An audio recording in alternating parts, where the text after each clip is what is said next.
ఆధ్యాత్మిక మిత్రులకు నమస్కారం. నిజానికి మనం వెళ్ళేటువంటి సాధనలో మనకుండేటువంటి ఆటంకాల్లో 3 రకాలైనటువంటి గ్రంథుల గురించి చెప్తాం. అది ఒకటి బ్రహ్మగ్రంథి, రెండోది విష్ణు గ్రంథి, మూడోది రుద్రగ్రంథి. నిజానికి ఈ గ్రంథులన్నీ కూడా మనకి మూలాధార స్వాధిష్టాన చక్రాలకు సంబంధించి బ్రహ్మగ్రంథి, మణిపుర అనాహత చక్రాలకు సంబంధించి విష్ణు గ్రంథి, విశుద్ధ ఆజ్ఞ చక్రాలకు సంబంధించి రుద్రగ్రంథి. ఇవన్నీ కూడా ఆటంకాలకు సంబంధించినవే. ఆటంకాలంటే మనం వెళ్ళేటువంటి దారుల్లో గ్రంథి అంటే దాని అర్థం ఏంటంటే ముడి.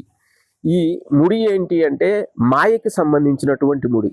ఈ ముడి తొలగితేనే కానీ మాయ నుంచి బయటపడేటువంటి అవకాశం ఉండదు. ఈ గ్రంథులన్నీ భేదించుకొని వెళ్ళిన తర్వాత సహస్రార చక్రం ఏదైతే ఉందో అది పూర్ణమైనటువంటి జ్ఞానానికి సంబంధించింది. అంతేకాకుండా ఈ పూర్ణమైనటువంటి జ్ఞానం అంటే అక్కడ నేను అనేటువంటి అహంకారానికి సంబంధించినటువంటి ఎగ్జిస్టెన్స్ అనేది, ఐడెంటిటీ అనేది ఏమీ ఉండదు. కేవలం అది నేను అనేది కాదు, ఉంది అంతే. అది కేవలం ఎరుక మాత్రమే, ఆ స్థితి మాత్రమే మిగిలి ఉంటుంది అక్కడ.